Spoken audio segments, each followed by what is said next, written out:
मेरी नंदें अक्सर सास के गुस्से में आग में घी का काम करती हैं। मीता आज भी उदास सी अपने कमरे में बैठी थी। तभी बाबूजी समोसे और जलेबियां लेकर आए और प्यार से अपनी लाडो को पुकार कर बोले, मीतू देख, मैं तेरे पसंद की जलेबियां और समोसे लेकर आया हूँ। बस बेटी फटाफट चाय बना ला, सब मिलकर खाते हैं। मीता के पिता गिरधारी जी आज अपनी बेटी की उदासी दूर करना चाहते थे, इसलिए अपनी बिटिया के चेहरे पर मुस्कान देखने की भरसक कोशिश कर रहे थे। पर मीता हमेशा की तरह चहकती हुई दौड़कर नहीं आई। वह धीरे धीरे कदमों से चलकर आई और अपने पिता से समोसा और जलेबी का पैकेट लेकर रसोई में चली गई।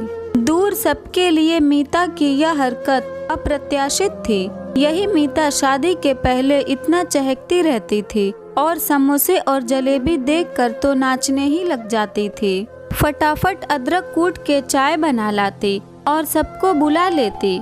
फिर तीनों भाई बहन और माता पिता सब मिलकर चाय और समोसे जलेबी का लुत्फ उठाते। पर आज सब कुछ बदला बदला सा था। पग फेरे के बाद यह कोई चौथी बार मीता मायके आई थी। इस बार जब से वह ससुराल से आई थी बहुत उदास रहती थी, बिल्कुल बुझी बुझी सी। क्या बात है मीतू, तू इस बार जब से ससुराल से आई है उदास रहती है? तेरे ससुराल में सब ठीक है ना? कई बार उसकी माँ कल्याणी जी ने जानने की कोशिश की।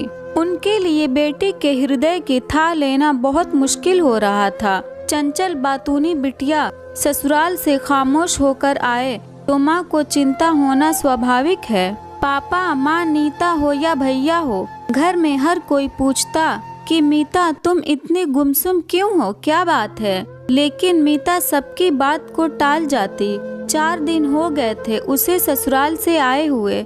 इस बीच ना तो सास ससुर और नंदों का कोई फोन नहीं आया था। हाँ, पति का फोन जरूर एक बार आता था, पर मीता फिर भी उदास थी। चौथे दिन जब मीता बिल्कुल उदास होकर छत पर बैठी थी, तब उसकी माँ कल्याणी जी 2 कप चाय लेकर वहाँ पहुँची और कोशिश करने लगी कि बेटी के हृदय की था ले सके। तू इतना उदास मत रहा कर बच्चे, बता तो सही क्या बात है? इनके इतना कहते ही मीता छोटी बच्ची की तरह उनकी गोद में सर रखकर रोने लगी। अरे क्या हुआ बेटा? अब मीता से नहीं रहा गया। उसने कहा, माँ, जब से मैं शादी करके उस घर में गई हूँ मुझे लगता है उस घर में कोई मुझसे खुश नहीं है। ना तो मैं अच्छे से चाय बना पाती हूँ और ना खाना बना पाती हूँ। ऊपर से किसी को मेरे हाथ का बनाया खाना पसंद नहीं आता। मैं जब सफाई करती हूँ किसी को पसंद नहीं आता।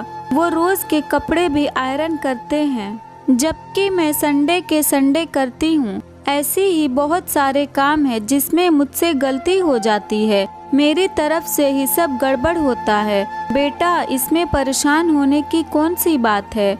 शादी की शुरुआत में सभी लड़कियों को यह सब सहना पड़ता है। काम करने की आदत नहीं होने की वजह से जब अचानक काम करना पड़ता है तो गलतियां होनी स्वाभाविक है। धीरे धीरे सब ठीक हो जाएगा, तुम इसकी परवाह मत करो। कल्याणी जी ने अपनी बेटी की बात पर मुस्कुरा कर कहा, बेटा कुछ भी गड़बड़ नहीं है।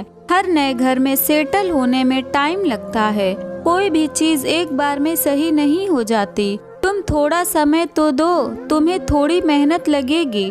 थोड़ा समय दो बेटा, थोड़ा उन लोगों को भी समझने की कोशिश करो।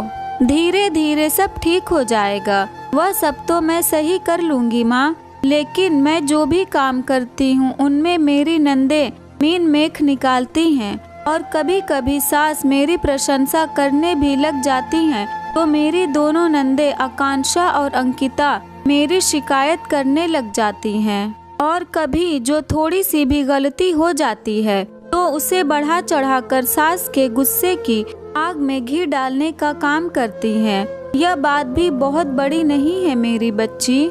जब तुम अपना काम बहुत अच्छे से करोगी तब कोई तुम्हारी चुगली नहीं कर पाएगा, क्योंकि तुम्हारे काम में कोई कमी निकाल ही नहीं पाएगा। क्या माँ तुम सही कह रही हो? क्या ऐसा सच में हो पाएगा? क्योंकि जब सास मुझे डांटती है या भला बुरा कहती हैं तो मैं देखती हूँ निशांत का भी मुंह बन जाता है। कहीं ऐसा ना हो कि बार बार मेरी गलतियाँ सामने आने से निशांत का प्यार मेरे लिए कम हो जाए।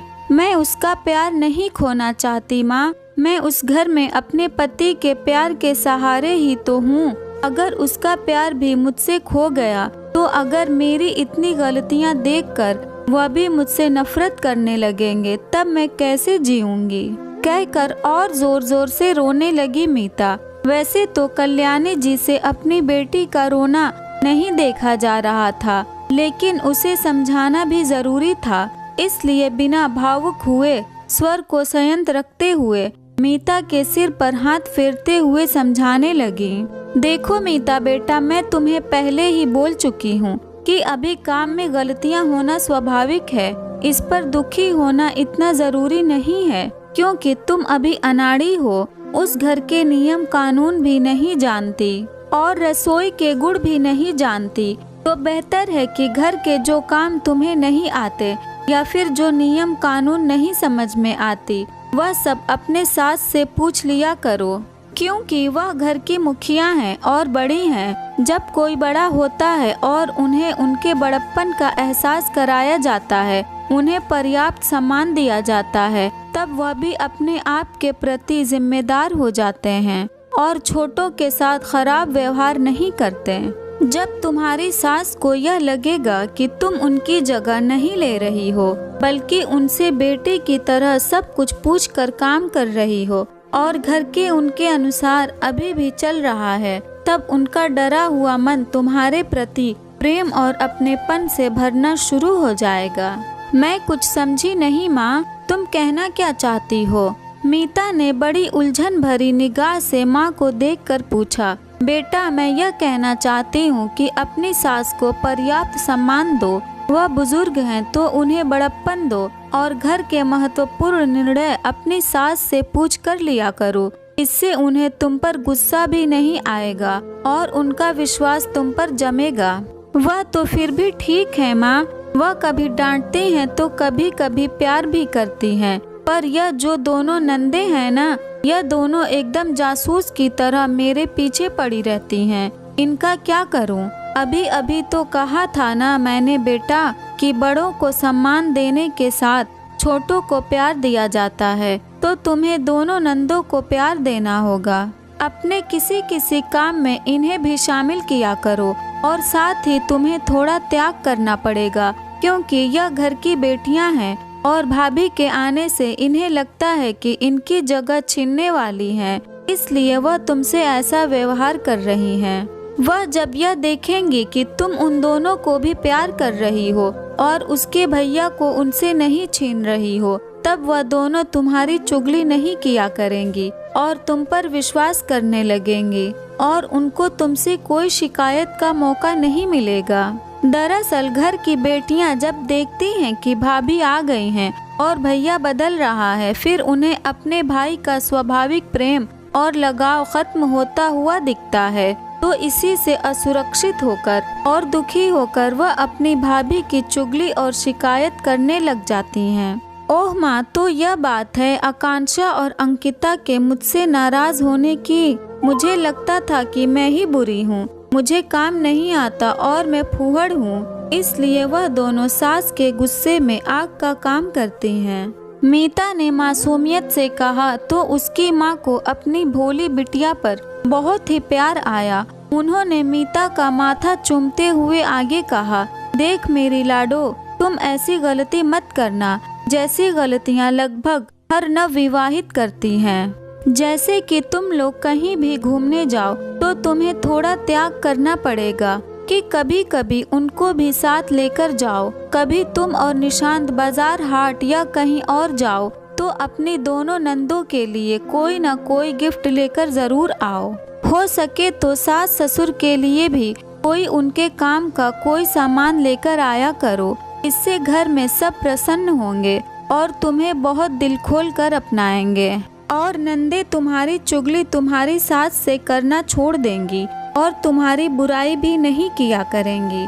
दोनों छोटी नंदों को अपनी छोटी बहनों की तरह प्यार दो फिर देखना पूरा परिवार एक सूत्र में बन जाएगा और तुम्हें वह लोग बाहर से आए हुए नहीं समझेंगे, बल्कि अपने ही परिवार का एक अंग समझेंगे। और अगर कभी सास डांटेंगी तो सिर झुकाकर सुन लिया करना, वह बड़ी हैं, तुम्हारे भले के लिए ही कहेंगी। और जब दोनों ननद को तुम प्यार करोगी तो वह दोनों भी तुम्हारे खिलाफ नहीं जाएंगी और सास के गुस्से में और तुम्हारी चुगली नहीं कर पाएंगी। वाह माँ, यह तो तुमने मुझे बहुत ही अच्छा टिप्स दिया है। अब तो मैं ससुराल में सबको खुश रखूंगी और चाहे मैं कैसा भी खाना बनाऊं सबको पसंद आएगा और लोग मेरी तारीफ करेंगे। अगर ये स्टोरी आपको अच्छी लगी तो इस वीडियो को लाइक करें और नए हैं तो हमारे चैनल को भी सब्सक्राइब करें।